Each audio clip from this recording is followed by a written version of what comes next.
السلام علیکم viewers, welcome to my YouTube channel Urdu edition. Please subscribe the channel. Urdu مزہ episode number 23 part 2. لیلا کو واپس آئے 3 دن ہو گئے تھے، مگر اسے ایک پل بھی سکون کا محسوس نہیں ہوا تھا. ایک عجیب سی بے چینی اور بے شمار الجھن خیالات اس کی راتوں کی نیند اڑائے ہوئے تھے.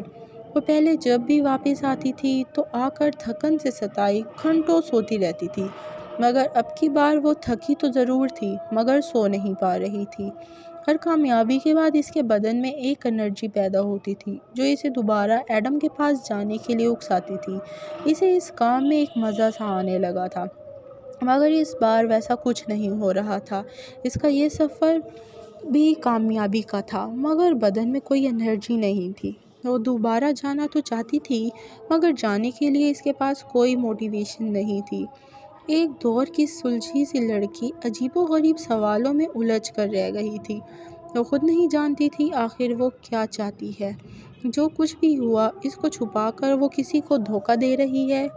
مارک کو اس چیز سے کیا فرق پڑنا تھا؟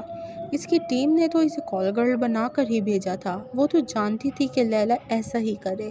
ایڈم کو وہ بھی تو اسے کال گرل بنا کر ہی لے گیا تھا، اور کال گرل کے لیے یہ نارمل چیز ہوتی تھی. کوئی خود کو کیسے دھوکہ دے سکتا ہے؟ خود سے کیسے کچھ چھپا سکتا ہے؟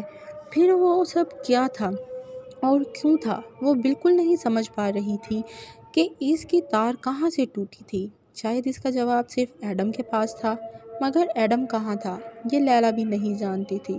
اگرچہ اس نے مشن چھوڑ دیا تھا، مگر اس کے باوجود وہ روزانہ ایک کال گرل کے روپ میں تیار ہو کر اس گاڑی کے انتظار میں سڑک کنارے بیٹھ جاتی جو اسے ایڈم کے پاس لے جا سکتی تھی. مگر اس گاڑی کو اب کہاں آنا تھا؟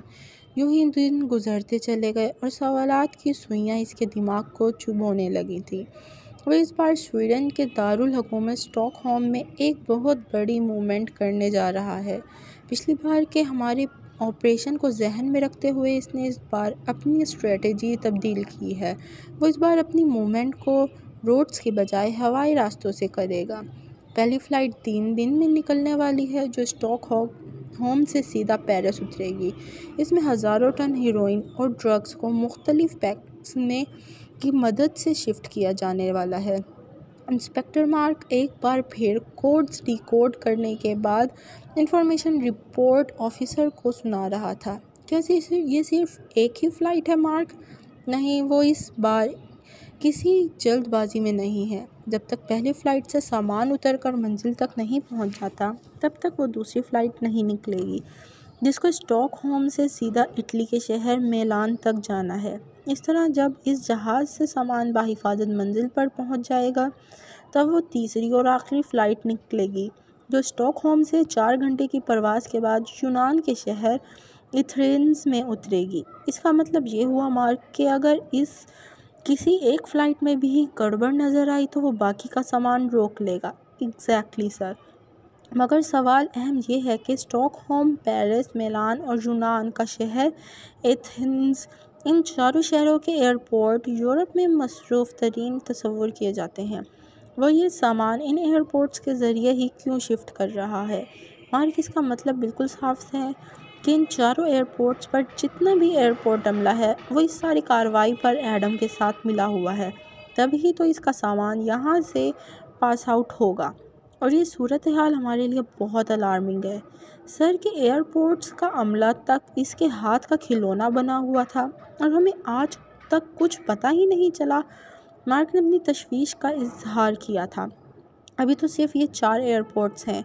مجھے یقین ہے اس کے ساتھ اور بھی ایئرپورٹس کے لوگ رابطے میں ہوں گے. عین ممکن ہے کہ لوکل پولیس میں بھی اس کے لوگ ہوں. ہمیں ان تمام کالی بھیڑوں کو پکڑنا ہوگا. کیا یہ ممکن ہے کہ ہم ان چاروں ایئرپورٹس کے عملے کو گرفتار کر لیں اور پھر ان کی مدد سے ایڈم تک پہنچ جائیں؟ پیٹر نے بھی ایک سوال سامنے رکھ دیا. نہیں پیٹر، یہ بہت بڑی موومنٹ ہوگی. ہر طرف اس خبر سے آگ لگ جائے گی کہ یورپ کے 4 ایئرپورٹس کا عملہ اسمگلنگ میں ملبوس پایا گیا ہے. اور وٹ یو تھنک کہ فرانس اور سویڈن ہمیں ایسا کرنے دے گا؟ وہ کبھی بھی نہیں چاہے گا کہ ان کی جگہ ہنسائی ہو. مجھے نہیں لگتا کہ ہمیں اس بارے میں سوچنا بھی چاہیے سر، مارک جھٹ سے بولا. مشن اسپین کے بعد وہ یہ تو جان گیا ہے کہ ہم اس کو فالو کر رہے ہیں، اس لیے وہ ہمیں صرف الجھا رہا ہے۔ آپ کو یاد ہے کہ رستم نے کیا بتایا تھا کہ ایڈم کے لیے اسمگلنگ کرنے والے خود نہیں جانتے وہ کس کے لیے کام کرتے ہیں۔ اگر ہم ان میں سے کسی ایک ایئرپورٹ کا عملہ بھی گرفتار کر لیں تب بھی ہمیں ان سے کچھ خاص انفارمیشن نہیں ملنے والی، بیکاز وہ تو جانتے ہی نہیں ہیں کہ ایڈم ہے کون۔ مگر ان کا کوئی انسٹریکر تو ہوگا مارک، ہم اس تک کیسے پہنچ سکتے ہیں؟ پیٹر نے مارک سے استفسار کیا تھا۔ این ممکن ہے کہ ان کا انسٹریکٹر کوئی روبوٹ نکلے یا یہ ڈارک ویسل کا ٹائم ہے، اور مجھے پورا یقین ہے کہ وہ ڈارک ویب سے ہی یہ سب کنٹرول کر رہا ہے۔ اگر وہ یہ سب ڈارک ویب سے کر رہا ہے تو اس کا مطلب ایڈم کی ڈائریکٹ کمیونیکیشن ان میں سے کسی کے ساتھ نہیں ہے۔ وہ ایک کمپیوٹر کو آرڈر دیتا ہے اور وہ کمپیوٹر اس کا پیغام متعلقہ لوگوں تک پہنچا دیتا ہے، جس کے بعد وہ لوگ کام کرتے ہیں اور اس کمپیوٹر سسٹم سے ہی اپنی رقم وصول کر لیتے ہیں۔ سر آفیسر گہری سوچ میں مبتلا ہو گیا تھا۔ اٹس مینس کہ یہ لوگ کسی بلیک میلنگ نہیں بلکہ صرف اپنے لالچ کی وجہ سے سب کر رہے ہیں۔ جی سر، اور ایڈم ہمیں صرف ان میں الجھا کر اپنا راستہ صاف کرنا چاہتا ہے۔ میرے خیال سے ہمیں اس بار جلد بازی نہیں کرنی چاہیے اور ایڈم کو اس کا مال ٹرانسفر کر دینا چاہیے۔ ہاں، اور پھر وہ تمام افراد جو اس دن ڈیوٹی پر ہوں گے ان کی ایک لسٹ بنا کر انہیں باری باری کسی روڈ ایکسیڈنٹ کے نظر کر دیتے ہیں۔ سینئر آفیسر نے مارک کی بات کو ہی آگے بڑھا دیا تھا۔ مگر ہم انتظار کر کے کیا کریں گے؟ ہمارے پاس لیلا نہیں ہے۔ پیٹر کے سوال نے ان کی توجہ حاصل کی تھی۔ مارک، اب تمہیں اپنی غلطی کا احساس ہو جانا چاہیے۔ تمہارا رویہ لیلا کے ساتھ بہت غلط تھا۔ یہ سب انفارمیشن اس کی بدولت ہمیں ملی ہے۔ سینئر آفیسر مارک کو ڈانٹنے لگا تھا۔ میرا یقین کریں سر، مجھے اب بھی لگتا ہے لیلا ہم سے کچھ چھپا رہی ہے۔ مارک کو ابھی تک شک تھا۔ اگر اسے کچھ چھپانا ہوتا تو وہ یہ سب تھا جو وہ ہمیں دے گئی۔ مارک، اور اس کے کیا چاہتے تھے تم؟ I don't know sir, but believe me، مجھے تو ہے جو اس نے ہم سے چھپایا ہے۔ کم آن مارک، ہمیں اس کی پرسنل زندگی میں نہیں گھسنا۔ وہ شراب پیتی ہے، نہیں پیتی ہے، اٹس ناٹ آور ہیڈیک۔ ہم نے اسے وہاں کال گرل بنا کے بھیجا ہے تو اسے وہاں اپنا یہ کریکٹر مینٹین بھی کرنا تو ہے نا۔ Maybe parcel she have a relation with someone. For example, she is a call girl and according to Rustam, not really, call girl is a hot girl. Peter اور senior officer زور سے ہنسنے لگے تھے۔ دیکھو mark, وہ صرف ایک پرائیویٹ ایجنٹ ہے، اس لیے اسے ایک پرائیویٹ ایجنٹ ہی سمجھو۔ وہ ہمارے لیے کبھی ایک ریگولر ایجنٹ کا کردار ادا نہیں کر سکتی۔ جس دن ہمیں لگے گا ہمیں اس کی ضرورت نہیں ہے یا وہ کچھ ایسا کر رہی ہے جس سے ہمیں نقصان ہو سکتا ہے تو ہم اسے شوٹ کر دیں گے۔ That's it. وہ مارک کو سمجھانے کی کوشش کر رہا تھا۔ سر، یہ مشن بہت امپورٹنٹ ہے اور میں نہیں چاہتا کہ ہم کسی جگہ آ کر چوک جائیں۔ کم آن مارک، جب تک یہ لڑکی ہمارے ساتھ ہے تب تک ہمیں رستم ہماری بات مانے گا، کیونکہ ہم نے اس سے وعدہ رکھا ہے کہ ہم اس مشن کے بعد لیلا ہمیشہ کے لیے اس کے سپرد کر دیں گے۔